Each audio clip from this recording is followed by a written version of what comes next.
وعلى آله وأصحابه الذين أوفوا عهدا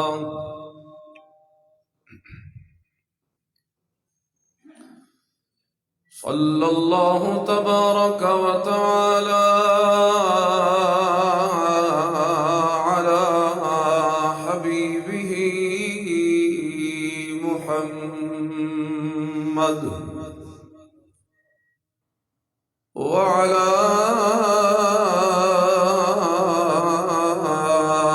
آله وصحبه وبارك وسلم.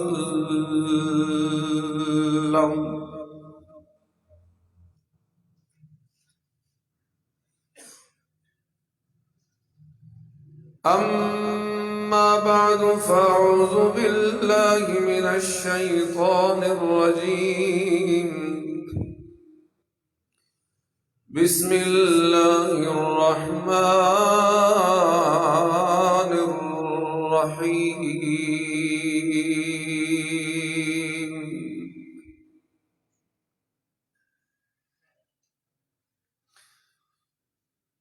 إن الذين يحبون أن تشيع الفاحشة في الذين آمنوا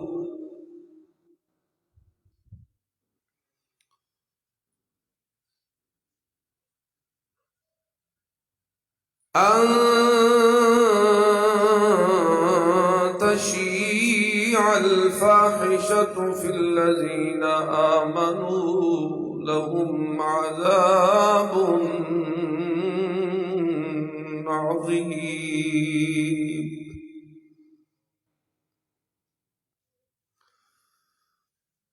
اللهم صل وسلم دائما أبدا على حبيبك خير الخلق كلهم.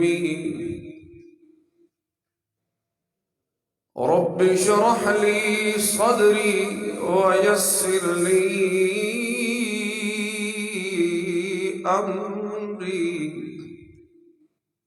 واحلل عقدة من لساني يفقه قولي. سبحانك لا علم لنا إلا ما علمتنا إنك أنت العليم الحكيم.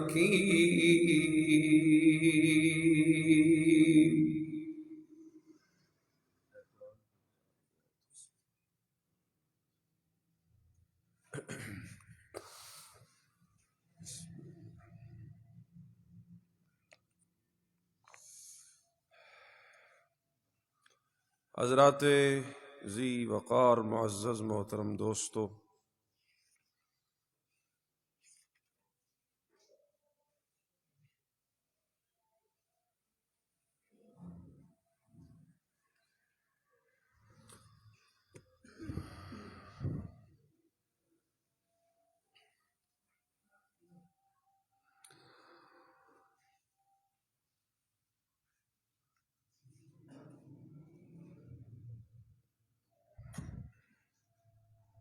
آج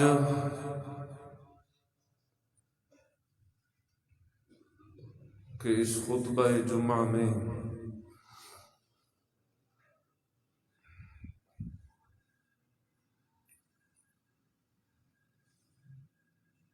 حیا اور حجاب کے متعلق کچھ گزارشات عرض کرنی ہیں.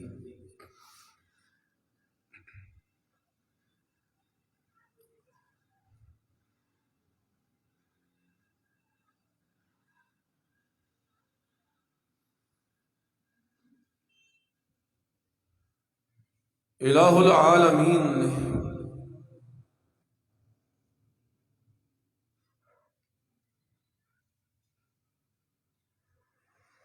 قرآن مجید میں بگڑے ہوئے بے راہ روی کا شکار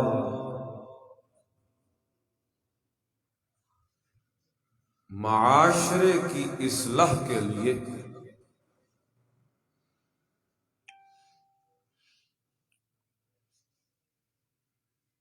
جن چیزوں کو قائم کیا، فرض کیا، رائج کیا، ان چیزوں میں حیا اور حجاب کو بہت زیادہ اہمیت حاصل ہے۔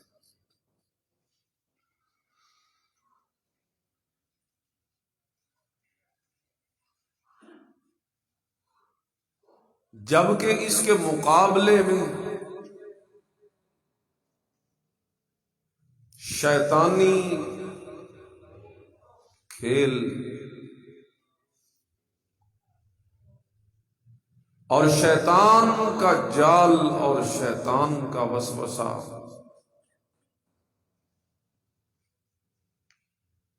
جن چیزوں اور جن اسباب کے ذریعے دنیا میں پھیلتا ہے،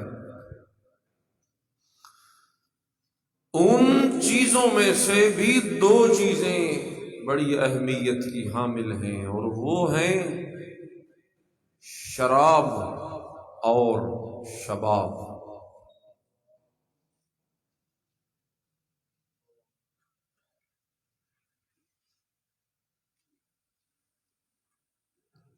شراب اور شباب یہ شیطان کے رستے کی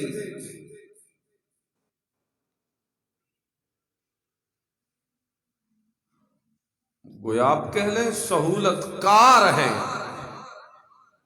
یہ دو چیزیں جو شیطانی راہ پر چلنے کے لیے انسان کو بھٹکا دیتی، گمراہ کر دیتی۔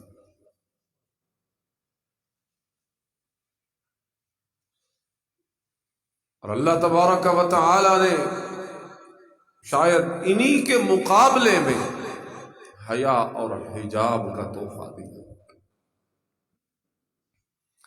ہم مسلمان ہیں اور ہمارا ایک اپنا رہن سہن ہے، ہمارا ایک اپنا طرز حیات ہے، ہمارا ایک اپنا زندگی گزارنے کا طور طریقہ ہے۔ ہم کوئی لاوارث نہیں ہیں، ہم کوئی بے سہارا نہیں ہیں۔ اللہ اور اس کا رسول وہ ہمارے وارث ہیں، اور قرآن جیسی کتاب ہمارے لیے راہ ہدایت ہے۔ صحابہ جیسے لوگ ہمارا ہراول دستہ ہے۔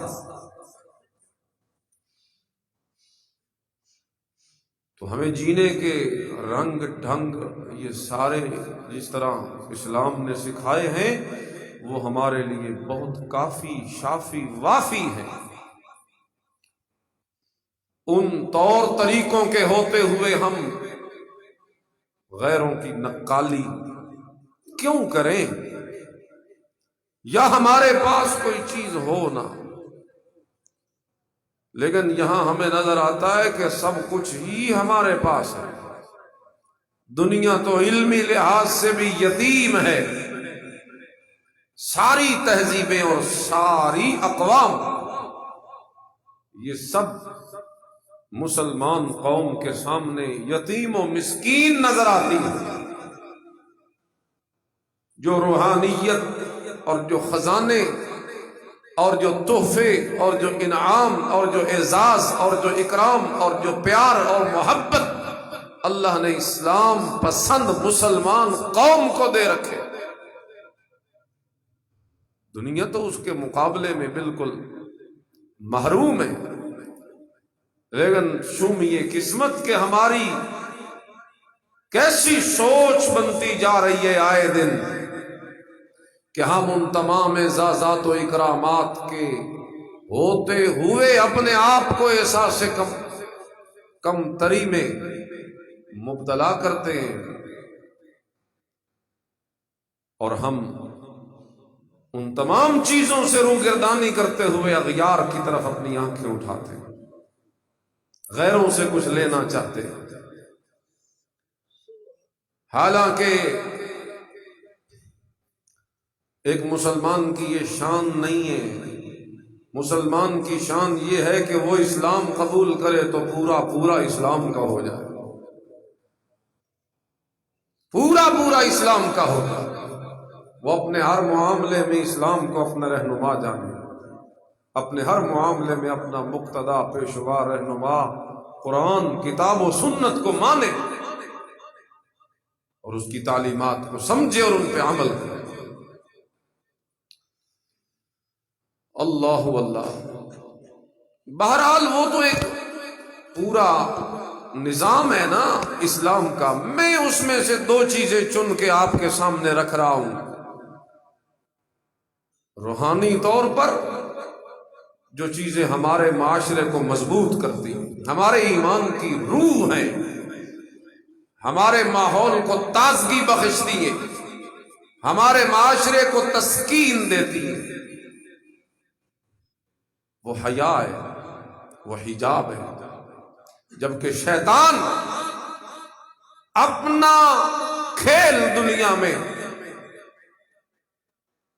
تماشا لگانے کے لیے مسلمان قوم کو گمراہ کرنے کے لیے بھی دو چیزوں کا سہارا لیتا ہے، اور وہ ہے شراب اور شباب۔ شباب بمانا جوانی، اسی جوانی کے ذریعے انسان بھٹکتا ہے نا، اسی جوانی میں ہی سب کچھ غلط کاریاں کرتا ہے۔ بہرحال جی،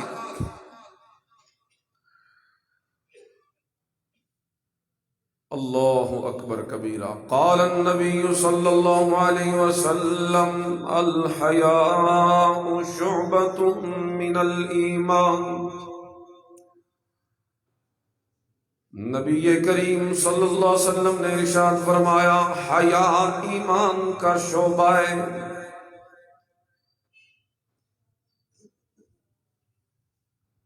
اور ایمان، الایمان من الجنہ، ایمان تو جنت میں جانے کا ذریعہ ہے۔ اور یہ ایمان کیسے پیدا ہوتا ہے؟ فرمایا الحیاء شعبۃ من الایمان، اس ایمان کی مضبوطی حیا سے ہوتی ہے۔ جتنا حیا زیادہ ہو اتنا ہی ایمان ترقی کرتا ہے۔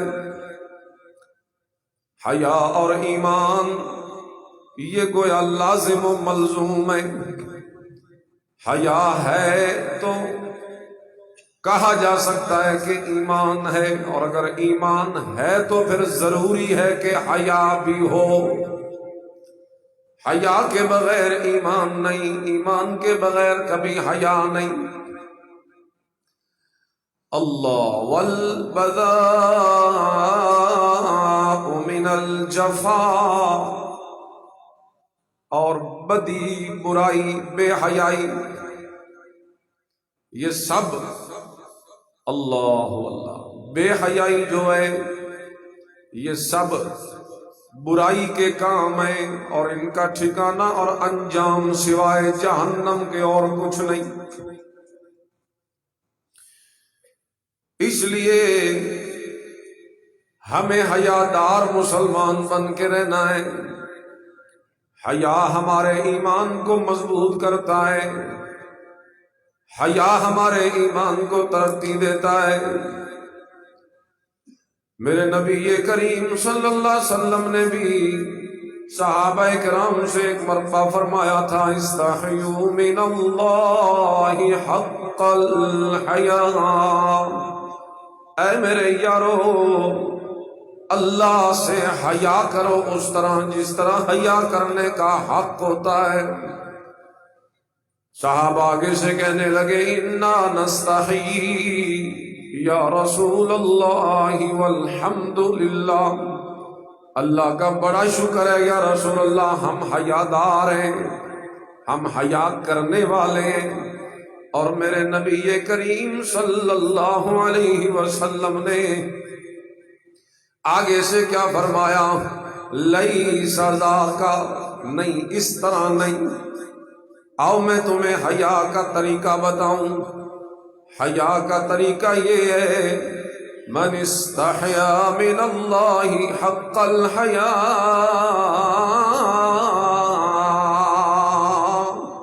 جو بندہ اللہ سے حیا کرنے کا حق ادا کرنا چاہے تو پھر اسے چاہیے کہ وہ یہ کام کرے، فَلْيَحْفَظِ الرَّأْسَ وَمَا وَعَى، فَلْيَحْفَظِ الرَّأْسَ وَمَا وَعَى وَلْيَحْفَظِ الْبَطْنَ وَمَا حَوَى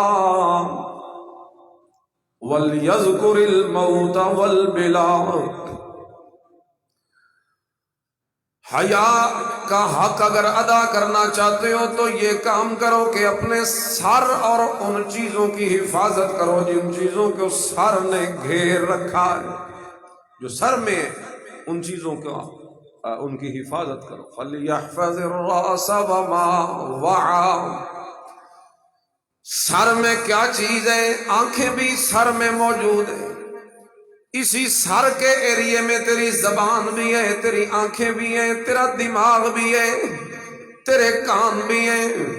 ان ساری چیزوں کی حفاظت فرمایا حیا کرنے کا طریقہ ہے۔ حیا والی صفت اگر اپنے اندر پیدا کرنی ہے تو پھر اپنے سر اور اس کے ایریے میں، اس کے ارد گرد چیزوں کی حفاظت کرنا تیرے اوپر لازم قرار دے دیا۔ اب کہیے بھی ہم حیا دار ہیں، اب حیا صرف دعوے کا نام نہیں رہ گیا، بلکہ اس حدیث کو پڑھنے کے بعد یوں پتہ لگتا ہے حیا کے تقاضے ہیں جن پہ ہم نے عمل کرنا ہے۔ ہماری آنکھیں آوارہ، بد نظری، ہمارے کان گانے سنے، ہماری آنکھیں حرام دیکھیں، ہمارا دماغ گندا سوچے، ہماری زبان جھوٹ بولے، غیبت کرے، دھوکہ بازی کرے، چغلی کھائے، اسی طرح اور دیگر بڑے بڑے وبال اور گناہوں اور مصیبتوں میں پھنس جائے۔ ہم کس منہ سے کہیں کہ ہم حیادار ہیں؟ میرے نبی نے فرمایا من استحیا من اللہ حق الحیا، جو اللہ سے حیا کرنے کا حق ادا کرنا چاہتا ہے وہ اپنے سر اور اس کے اردا گرد چیزوں کی حفاظت کیا کرے۔ وَلْيَحْفَظِ الْبَطْنَ وَمَا حَوَى، اور اپنے پیٹ اور اس میں لگی ہوئی چیزوں کی حفاظت کرے۔ یہ حیا کا حاصل کرنے کا طریقہ بتایا۔ پیٹ اور اس کے اردا گرد کیا ہوتا ہے؟ انسان کی عزت ہوتی ہے، شرم کا مقام ہوتا ہے، لہذا ان چیزوں کی حفاظت بھی حیا کا حصہ ہے، حیا کرنے کا رستہ ہے، حیا کرنے کا طریقہ ہے۔ جبکہ ہم انہی چیزوں کے ذریعے اپنے ایمان کی روح کو ختم کرتے رہتے ہیں، ہم انہی چیزوں کے ذریعے اپنے ایمان کی حلاوت اور چاشنی کے سے محروم ہوتے رہتے ہیں۔ پھر ہم حیادار نہیں، اور حیادار نہیں تو ایمان نہیں، ایمان نہیں تو جنت نہیں۔ جن چیزوں کو ہم سمجھتے ہیں بھئی یہ تو کوئی اتنا بڑا معاملہ نہیں ہے، اصل تو معاملہ ہے ایمان، عقیدہ ہو وہ ہے میرا۔ اب میری نظریں آوارہ ہوں تو کیا ہے، اب میں گانے سنوں تو کیا ہے، میں جھوٹ بولوں غیبت کروں تو کیا ہے، اب گندا سوچوں تو کیا ہے، مومن تو ہوں نا، موحد تو ہوں نا۔ اب اگر میں اپنی عزت اور شرم کے اس مقام کی حفاظت نہ کروں تو کیا ہے، کوئی اتنا بڑا معاملہ نہیں ہے، موحد تو ہوں، ایمان والا تو۔ یوں اندھیر نگری نہیں ہے اللہ کے ہاں، یوں اندھیر نگری نہیں ہے، کوئی اللہ کو دھوکہ نہیں دے سکتا۔ اگر وہی سب کچھ ہوتا تو پھر یہ سارا اسوہ حسنہ محمد الرسول اللہ کے ہاتھوں تشکیل کیوں دلوایا جاتا، پھر صحابہ جیسے لوگوں کی خواہشات کا خون کیوں کیا جاتا، پھر انہیں جکڑ کر ایک دائرے کے اندر پابند کیوں رکھا گیا؟ پھر ان کو آزادیاں کیوں نہ دی گئیں؟ ان پہ یہ ساری پابندیاں کیوں لگائی گئیں؟ ہاں اگر وہ ہم سے بہتر لوگ بہتر تب بنے تھے جب پابندیوں کا لحاظ اور پاس کیا تھا، ہم بھی اتنے تک بہتر اللہ کی نگاہوں میں کبھی نہیں بن سکتے جتنے تک ان پابندیوں کا پاس کرنے والے نہ بن جائیں، ورنہ اگر ان پابندیوں کو توڑیں گے تو اللہ کے ہاں بھی ہماری کوئی قدر قیمت نہیں بنے گی۔ اللہ وَلْيَذْكُرِ الْمَوْتَ وَالْبِلَا وَلْيَذْكُرِ الْمَوْتَ وَالْبِلَا، فرمایا حیادار بندہ اگر حق حیا کا ادا کرنا چاہتا ہے تو وہ موت کو یاد رکھا کرے، والبلا، اور اپنے جسم کے پرانے ہونے کو یاد کرے۔ یہ جسے میں چمکاتا ہوں، یہ جسم جس کے لیے میں سب کچھ کرتا ہوں، حرام کاریاں، حرام کمائیاں، حرام بولنا، حرام دیکھنا، حرام سننا، اسی کی لذت کے لیے کرتا ہوں سب کچھ، اسی کو پالنے کے لیے کرتا ہوں سب کچھ، اسی کو راضی کرنے کے لیے کرتا ہوں سب کچھ۔ حالانکہ کل کو اسی جسم نے خاک کے نیچے چلے جانا ہے، قبر کی منو مٹی کے نیچے آ جانا ہے، پھر وہاں کون ہوگا پرسان حال؟ پھر کہاں پر، پھر وہاں اس معاملے میں کون ہاتھ پکڑے گا؟ فرمایا ان ساری چیزوں کو جتنے تک تم اپنے دماغ میں جگہ نہ دو اتنے تک کبھی حیادار اللہ کی نگاہوں میں نہیں بن سکتے۔ حیاداری کوئی آسان ہے؟ ہاں مگر جن کو ارادے جن کے پختہ ہوں، نظر جن کی خدا پر ہو، ارادے جن کے پختہ ہوں، نظر جن کی خدا پر ہو، تلا تم خیز موجوں سے وہ گھبرایا نہیں کرتے۔ پھر شیطان کی اگر خواہشیں ان کے آڑے آنے لگے، وہ کوئی حیثیت نہیں رکھتی ان کے سامنے، ان کے اندر کی پاور اتنی ہوتی ہے کہ سامنے آنے والے شیاطین کے وہ وسوسے یا اندر سے ابھرنے والی خواہشات ان کے ایمان کو گرا نہیں سکتی۔ ہاں البتہ ایمان میں اتنی طاقت ہوتی ہے کہ ان خواہشات کو گرا دینا۔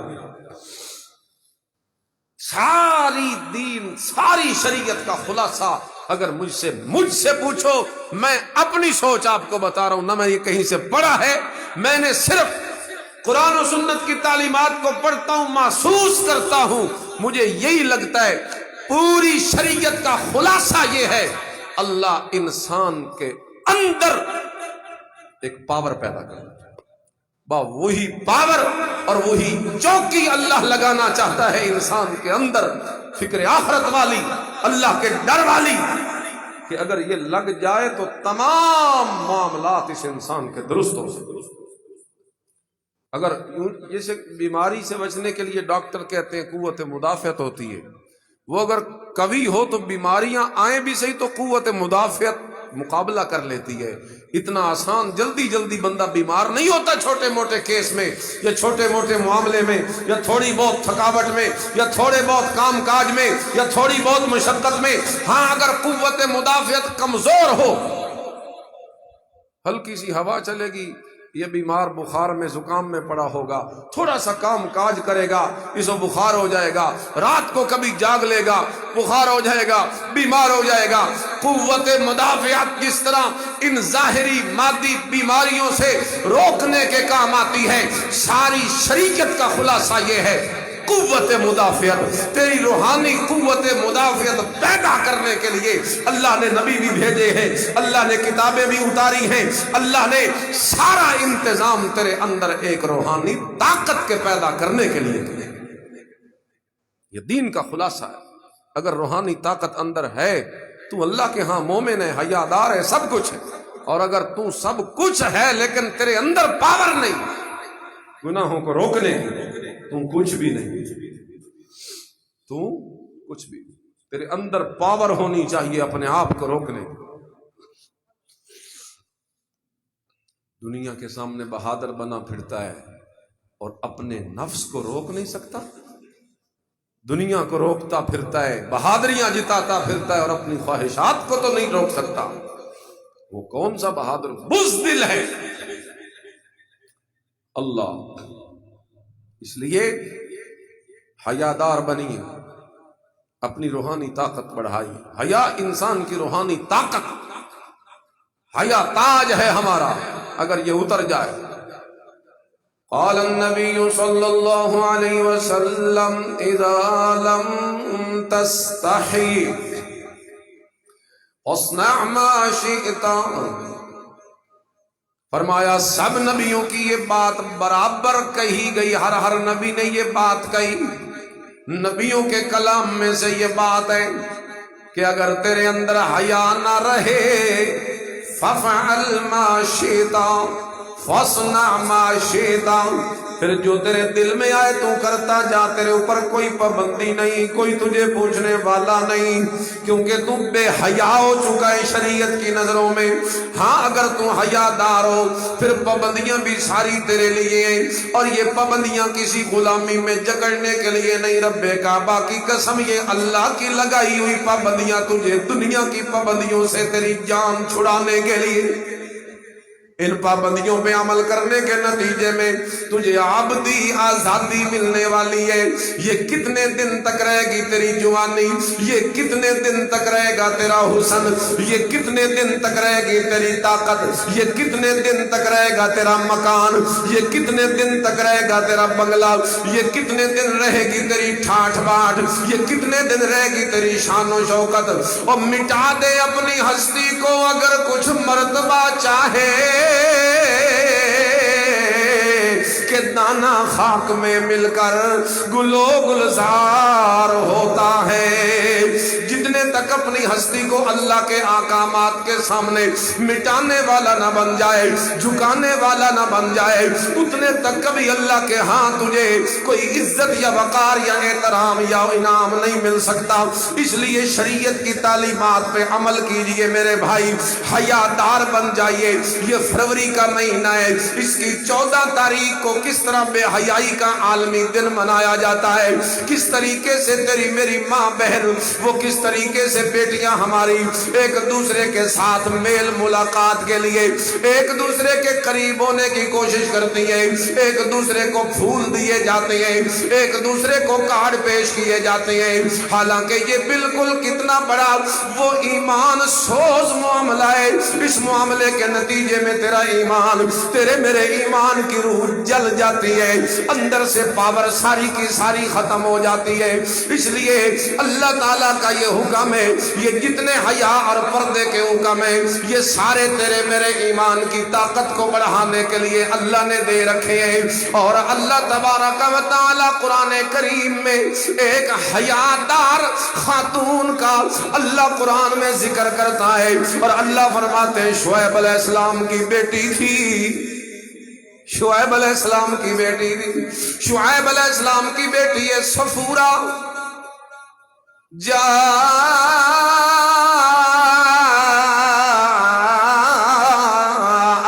احداہما تمشی علی استحیاء،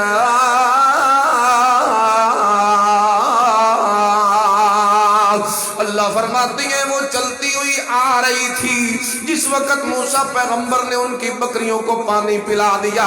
مدین کا کنواں ہے، اس کنویں پہ بڑا رش ہے، بھیڑ ہے، وہ الگ دو لڑکیاں شعیب نبی کی بیٹیاں کھڑی ہیں سائیڈ پہ، وہ اتنے رش کے اندر قریب نہیں لگتی کیونکہ حیادار ہے۔ یہ مسئلہ سمجھ آ گیا، جس میں حیا ہوتا ہے وہ رش والی جگہوں پہ مردوں کے بیچ نہیں گھومتی، حیا والی سائیڈ پہ۔ آج تیری میری ماں بہن بیٹیاں بازاروں میں رش لگا ہوا ہے، مرد تھوڑے ہیں اور عورتیں ہیں کہ نہیں؟ یہ قیامت کی نشانی ہے عورتوں کی کثرت، آزادانہ گھوم رہی ہیں، اور کس طریقے سے حیا سوز لباس پہنا ہوا ہے، نیم برہنہ حالت میں کس طریقہ سے اپنے جسم کے ابھار ظاہر کر کے غیر محرم مردوں کے سامنے تیری میری ماں بہن بیٹی سامنے نکلتی ہے، پھر کوئی نظر اٹھا دے تو کہا جاتا ہے یہ بے حیا ہو گیا ہے، یہ بے شرم ہو گیا ہے، اس میں غیرت کوئی نہیں، اس کی عزت کوئی نہیں، تیرے گھر ماں بہن بیٹی کوئی نہیں۔ پھر آگے سے یہ باتیں کی جاتی ہیں، اور اگر تم ننگا رکھو گے کسی چیز کو تو مکھیاں تو اوپر آ کے بیٹھے گی، یہ نہیں ہو سکتا، ننگی چیز پڑی اور مکھیاں نہ آئیں، آلودگی نہ پھیلائیں اور بدبو نہ پھیلائیں۔ وہ سارا کچھ تبھی ہوتا ہے جب چیز کو ننگا رکھا جاتا ہے، اور اگر چیز کو غلاف اور پردے میں رکھا جائے کوئی مکھی یا گندگی اس کے قریب نہیں آ سکتی۔ ہم خود اپنے ہاتھوں سے ننگا کرتے ہیں، اپنی ماؤں بہنوں بیٹیوں کو لے کے چلتے ہیں، پھر کوئی دیکھے تو ہم کہتے ہیں تیرے غیرت کوئی نہیں، تیرے شرم کوئی نہیں۔ شرم اس میں کوئی نہیں، او بات دی گل لے، شرم پہلے تو تیرے اندر کوئی نہیں۔ تو اپنے ہاتھوں اپنی ماں بہن بیٹی کی عزت کو تار تار کرنے کے لیے بازار میں لے کے آیا کرو، لے کے آیا کرو۔ اوکے جی، یہ آزادی ہے، یہ عورتوں کی آزادی ہے۔ یہ کیا ہے؟ نعرے لگائے جاتے ہیں آج کل، آزادی نسواں، تحفظ حقوق آزادی نسواں کی تحریکیں چلتی ہیں تیرے میرے اسلامی ملک میں۔ ہائے ہائے ہائے، پتہ نہیں یہ کتنا پروپیگنڈا تھا ان رذیل قسم کے لوگوں کا، ان مغربی حیوانوں کا، جنہوں نے عورت کے گھر میں رکھنے کو بوجھ سمجھا۔ اس کی جو ان کے اوپر بنتی ڈیوٹیاں اور ذمہ داریاں تھیں، ایک بیوی کے متعلق جو ہوتی ہیں، اس کا نان نفقہ، وہ اسے بھی بوجھ سمجھنے لگے۔ اور دوسری طرف سے ان کی یہ ہوس تھی کہ نت آئے روز اسی صنف نازک سے ہم مزے بھی لیں اور نت نئی عورت ہمارے پاس ہو، یہ خواہش بھی، اور وہ اپنی ہے اس کے متعلق اسے بوجھ۔ ان دو سوچوں نے مل کر اس چیز پہ انہیں مجبور کیا کہ انہوں نے اپنی خواتین کو حقوق نسواں کی آزادی والی یہ سوچ ان کے دماغوں میں ڈالی۔ پہلے پہل ان کو یہ کہا گیا یہ تو تمہارے ساتھ ظلم ہے کہ تم اپنے گھر میں بیٹھی رہو، تمہیں باہر نکلنا چاہیے، تمہیں حکومتی معاملات میں جانا چاہیے، تمہیں سیاست میں آنا چاہیے، تمہیں ان ایوانوں کی زینت بننا چاہیے، تمہارے بھی حقوق ہیں، برابری تمہیں ملنی چاہیے۔ بس حکومت اور سیاست اور منصب اور عہدے کا لالچ دے کے اس کے پردے کو تار تار کیا، اس کی عزت اور عفت والی چادر کو اس کے سر سے اتار کے اسے بازاروں میں لے کے آئے۔ اسے ایوانوں میں کیا پہنچانا تھا؟ ارے ایوانوں میں تو ان مغربی ممالک میں بھی جا کے دیکھ لو یا پرکھ لو یا تحقیق کر لو، لاکھوں میں چند گنی چنی عورتیں ہیں جو کوئی صدر بنی ہے یا وزیر اعظم بنی ہے یا کوئی بڑی جج یا وکیل کے عہدے پہ گئی ہے، اس نام پہ عورت کے پردے کو اتارا اور کس ذلیل عہدوں پہ انہیں لگایا۔ ویٹر کے عہدوں پہ عورتوں کو کھڑا کیا، ریسٹورنٹوں کے باہر عورتوں کو کھڑا کیا، ہوٹلوں میں باہر عورتوں کو کھڑا کیا، اور تمام دفاتر کے اندر نوکریاں کرنے کے لیے عورتوں کو کھڑا کیا۔ وہاں ہسپتالوں کے اندر بیڈوں کو، اس کی شیٹوں کو تبدیل کرنے کے لیے، صفائیاں کرنے کے لیے عورتوں کو وہاں کھڑا کیا۔ حالانکہ باہر نکالا تھا عہدوں کے نام پہ، باہر نکالا تھا سیاست کے نام پہ، باہر نکالا تھا حکومت کے نام پہ، باہر نکالا تھا منصب کے نام پہ، باہر نکالا تھا حقوق کے نام پہ، لیکن انہیں حقوق دیے کون سے گئے؟ ذلیل عہدوں پہ انہیں فائز کیا گیا، اور انہیں بیرے سے لے کے کلرکی تک صرف وہ عہدے دیے گئے۔ آج بھی جا کے دیکھ لو، ایک تو اس عورت کے ساتھ ظلم ہوا کہ اس کے اوپر معاشی ذمہ داری جو اسلام نے ہٹا دی تھی کہ تیرے ذمے کوئی نہیں ہے کمانا، یہ تو مرد کے ذمے لگا دیا۔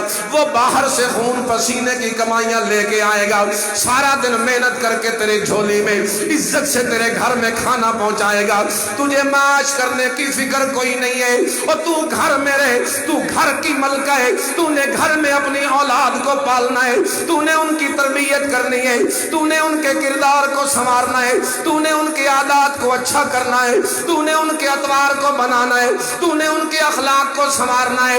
یہ ذمہ داری تو اللہ نے عورت پہ رکھی کوئی نہیں، لیکن ان مغربی آزادی کے دعوے داروں نے اس چیز کے اندر عورت کو ڈال دیا۔ اب معاش جو مرد کی ذمہ داری وہ عورت میں تقسیم کر دی، حالانکہ اسلام نے تو عورت کو بڑے اعزاز و اکرام کے ساتھ گھر میں بٹھایا تھا۔ چنانچہ وہ باہر لے کے آئے اور وہاں آ کے انہیں ذلیل عہدوں پہ فائز کر دیا۔ ایک تو ان کے اوپر ظلم ہو گیا، ان کے ساتھ زیادتی ہو گئی کہ صنف نازک سارا دن 8 گھنٹے ڈیوٹی دے، شام کو گھر میں جا کے اپنے بچوں کو خود سنبھالتی ہے، کھانا پھر جا کے خود بناتی ہے، برتن جا کے خود دھوتی ہے، صفائیاں جا کے خود کرتی ہے۔ ڈبل بوجھ ڈال دیا گیا اس مغربی تہذیب کی طرف سے صنف نازک پہ۔ اسلام کی طرف سے ایسا کوئی بوجھ نہیں ڈالا گیا، بلکہ اسلام نے تو اتنا زیادہ عورت کو عزت دے رکھی ہے کہ اگر وہ گھر کے معاملات اور گھر کے انتظامات اور کھانے پینے کے انتظامات نہ کرے تو شریعت کی طرف سے کوئی پابندی کوئی نہیں۔ حیران ہو گئے؟ تیرا کھانا اگر تیری بیوی نہ پکائے، شریعت میں وہ کوئی مجرم نہیں۔ کچن کی ذمہ داری سنبھالنے سے انکار کر دے، شریعت کی طرف سے کوئی مجرم نہیں۔ نان نفقے کا بندوبست کرنا یہ مرد کا حق ہے۔ یہ رکھیا ہے صرف اپنے تک، گھر بن کے نہ دسیا پہ وقت ویسے۔ یہ مرد کی ڈیوٹی ہے نان نفقہ، عورت کی نہیں ہے۔ ہاں اخلاقی طور پہ اسے کہا جائے گا کہ تیرا خامد ہے، سارا دن محنت کرتا ہے، باہر سے تھکا ماندہ آتا ہے، تو اس کے لیے کھانا بنا، اسے پانی پیش کر، اس کے پاس بیٹھ، سب کچھ اخلاقی طور پہ آپ کہہ سکتے ہو، لیکن شرعی طور پہ عورت کی ڈیوٹی کوئی نہیں۔ اسلام ہے، اس نے عزت دی ہے، اور تم اس اسلام کو چھوڑ کر ان کی گود میں جانا چاہتی ہو۔ میری مسلمان ماؤں، بہنوں، بیٹیوں، جنہوں نے تم پہ ڈبل ذمہ داری ڈالی کہ یہ بھی تم پہ ضروری کر دیا گھر کا کام کاج، اور کمانا بھی تمہارے ذمے کر دیا، نوکری بھی کر، ڈبل، گھر کا بھی کر اور باہر کا بھی کر۔ اسلام نے تقسیم کر دی، گھر کی ملکہ عورت کو بنا دیا، اور باہر کے کام کاج میں اسے حاکم بنا دیا۔ وہ فیصلے کرے، وہ معاملات سنبھالے، وہ لے دے، خرید فروخت، سب کچھ وہ کرے، عورت کا اس معاملے میں کوئی تعلق نہیں۔ کتنی پیاری تقسیم تھی، لیکن اس تقسیم کو بھلا دیا اللہ۔ اور اس کے نتیجے کے اندر جو بہت بڑے طوفان آئے مصیبتوں کے معاشرے پر، وہ بھی سنتے جائی۔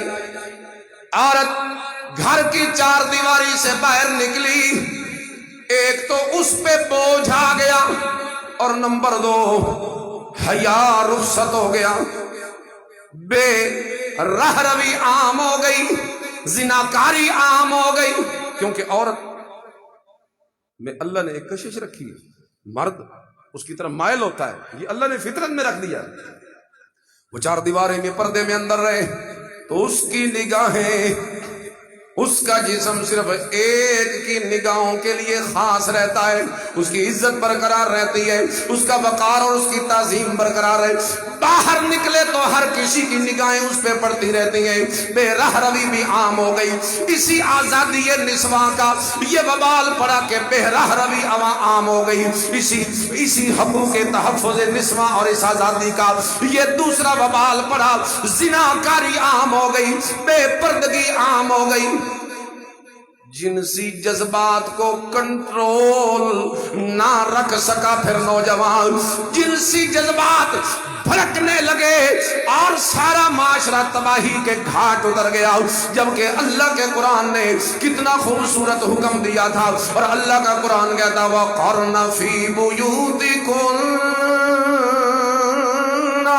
ولا تبرجن تبرج الجاہلیت الاولی، نہ نکلو باہر، یہ جاہلیت والا معاملہ ہے۔ اب اسلام نے تمہیں گھر کی چار دیواری کے اندر بٹھا دیا ہے، ایک قلعے کے اندر تمہیں مضبوط اور محفوظ کر دیا ہے، اور تمہارے سر کے اوپر عزت اور عفت کی چادر رکھ دی ہے، اب باہر نہ نکلو۔ ہماری عورتوں نے جب اسلام کی اس پابندی کو توڑا، اپنے اوپر بھی بوجھ زیادہ کر لیا اور معاشرے کو بھی متعفن کر دیا، دونوں طرف اس کا وبال آیا، معاشرہ بھی تباہ و برباد ہو۔ اور سنیے گا، یہ کفار کی، یہود و نصارہ کی پرانی روش، پرانی سازش۔ وہ کہتے ہیں ان کے ایمان کی طاقت کو ویسے نہیں بدلا جا سکتا جتنے تک شراب و شباب کا سہارا نہ لے۔ فاروق اعظم کے دور میں، سیدنا فاروق اعظم کے دور میں بیت المقدس کی فتح کے موقع پہ بھی یہ آزمایا گیا، نصارہ کی طرف سے اس مسلمان فوج کو زیر کرنے کے لیے، ان کے اندر کی ایمان کی روح کو ختم کرنے کے لیے انہوں نے یہ حربہ آزمایا اس موقع پہ کہ انہیں تلوار کے وار سے اور زور سے ہم زیر نہیں کر سکتے، جنگ کے اندر ہم انہیں شکست نہیں دے سکتے، کیونکہ ان کے اندر ایمان کی طاقت اتنی ہے کہ اللہ کی نصرت ان کے ساتھ ہو جاتی۔ اب یہ کیجئے کہ اپنی عورتوں کو بنا سوار کے حسیناؤں کو ان کے رستوں پہ کھڑا کیجیے، یہ جس رستے سے گزرے ہماری حسینائیں سونے چاندی کے زیورات سے لدی ہوئی اور اپنے جسم کی نمائش کر کے خوشبوئیں بکھیر کے انہیں اپنی طرف مائل کریں گی۔ یہ مہینوں سے اپنے گھر سے نکلے ہوئے مسلمان فوجی کئی مہینے ہو چکے، آخر جوان ہے، آخر ان کے اندر بھی جذبہ ہے، آخر ان کے اندر بھی وہ شہوت ہے، لہٰذا انہیں اس طریقے سے جب مائل کریں گی ہماری لڑکیاں، یہ ان کی طرف متوجہ ہوں گے اور ہم تلوار کے وار سے ان کی گردنیں کاٹتے چلے جائیں گے۔ لیکن سبحان اللہ، یہ فراست مومن ہے جو اللہ نے فاروق اعظم کے اندر بھی رکھی تھی۔ فاروق اعظم رضی اللہ تعالیٰ عنہ کو جس وقت پتا چلا کہ یہ مشورہ ہو چکا ہے اور یہ پراپیگنڈا ہو چکا ہے، ہمارے مومنوں اور فوجیوں کی اندر ایمانی روح کو ختم کرنے کے لیے، اس وقت فاروق اعظم نے سارے مجمع اور اس فوج کو اپنی طرف خبردار کر کے متوجہ کرنے کے بعد قرآن کی صرف ایک آیت پڑھی ہے، کوئی تقریر نہیں کی، خطبہ نہیں دیا، کوئی لمبی چوڑی نصیحتیں نہیں کی، بلکہ اس موقع پہ فاروق اعظم نے صرف یہی آیت سورۃ النور کی پڑھی اور فرمایا وَقَرْنَ فِي بُيُوتِكُنَّ، نہ بلکہ وہ دوسری آیت جس میں اللہ یہ حکم دیتے ہیں وَقُلْ لِلْمُؤْمِنِينَ يَغُضُّوا من ابصارهم ويحفظوا فروجهم، او مومنو تمہیں تمہارا رب یہ حکم دیتا ہے کہ اپنی نظروں کو نیچا کر لو، یہ تمہارا رب تمہیں قرآن میں حکم دیتا ہے۔ میں صرف وہی آیت یاد کروا رہا ہوں، وہ ایک آیت فاروق اعظم کے پڑھنے کی دیر تھی، سارا لشکر اس رستے سے گزر گیا، دائیں بائیں حسینائیں سیٹیاں مار کے اپنی خوشبوؤں کے ذریعے اور اپنی طرف بلا بلا کر مائل کرنے کی کوشش میں بری طرح ناکام رہی۔ پورا وہ لشکر گزر گیا اور کسی ایک فوجی نے بھی اپنی آنکھ اٹھا کے کسی ایک حسینہ کی طرف بھی نہیں دیکھا۔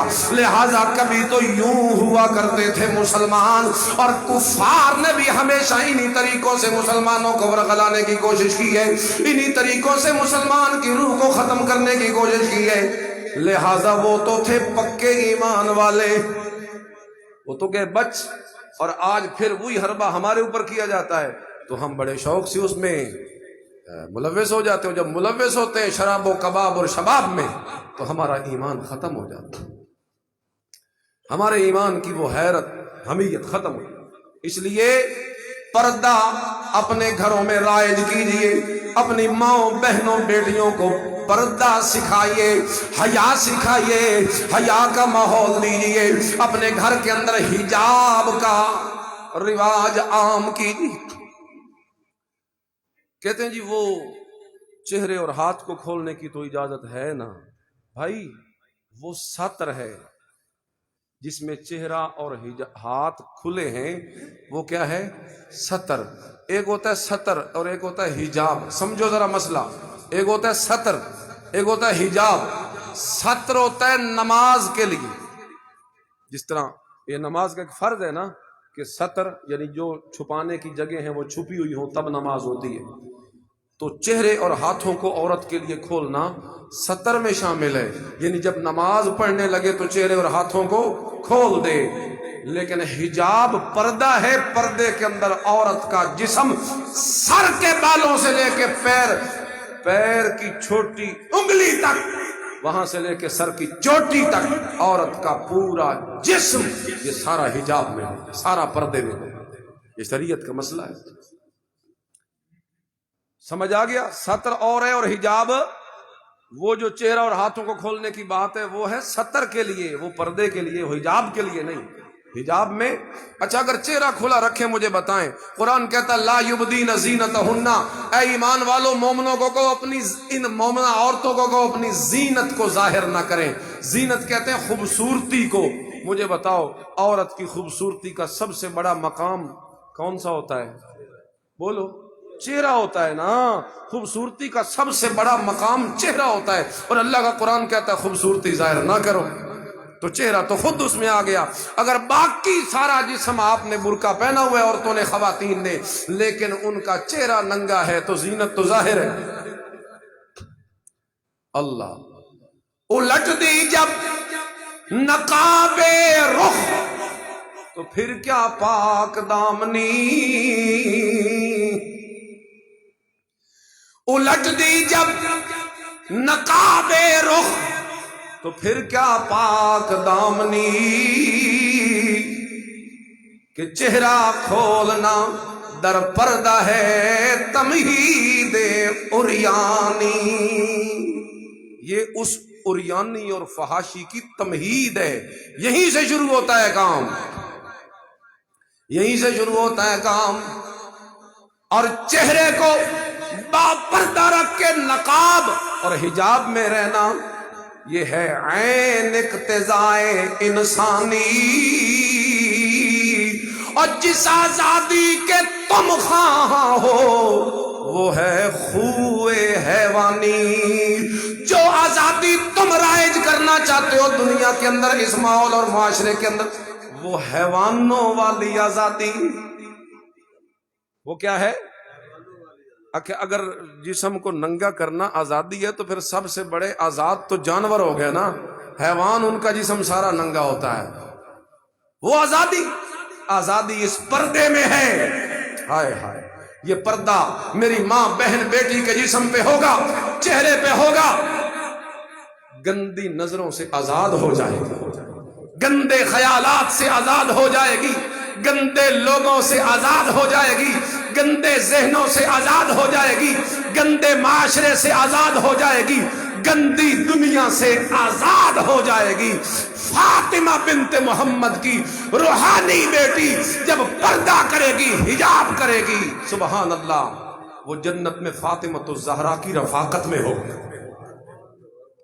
یہ گندی عورت نے یہ اپنا چہرہ، اس کا حجاب ہٹا کے کیا پیغام دینا چاہتی؟ اور آج کے اس مجمع میں ہم سب، میں بھی، آپ بھی، اور ہم سب پاکستانی اہلیان پاکستان، انڈیا کی اپنی اس بہن کو سلام عقیدت پیش کرتے ہیں جس نے 2-3 دن پہلے اپنے کالج کے اندر ان شر پسند گنڈوں کے سامنے، ان ہندوؤں کے سامنے، جے شری رام کا نعرہ لگانے والوں کے سامنے، شرکیہ نعرہ لگانے والوں کے سامنے، بے پرد اور بے حیا قسم کے ان نوجوانوں کے سامنے جس زوردار نعرہ اور جس زوردار انداز میں نعرہ تکبیر بلند کیا ہے، اللہ اکبر کی صدا بلند کی ہے، ہم سب اسے سلام عقیدت پیش کرتے ہیں۔ کس انداز سے اس نے عزت کو بلند کر دیا، کس انداز سے اس نے اسلام کے وقار کو بلند کر دیا، اور رب کعبہ کی قسم اس نے اللہ کی عزت کا نعرہ لگایا، اس نے اللہ کی کبریائی کا نعرہ لگایا، اللہ نے منٹوں میں اسے یہ انعام دے دیا کہ پوری دنیا کے اندر اللہ نے اس کی عزت کو بلند کر دیا۔ کون جانتا تھا اس معصوم بچی کو؟ کوئی جانتا تھا؟ کوئی پہچانتا؟ آج پوری دنیا کے سارے چینلوں پہ اسی کی خبریں ہیں، سارا سوشل میڈیا اسی کو سلام کہہ رہا ہے، ہر کس کہیں سے اسے تحفے پیش کیے جا رہے، ہدیے پیش کیے۔ اس لیے ہمارا بھی آپ کو یہ پیغام ہے، کمزور نہ بنی۔ ایسا کہیں معاملہ ہو تو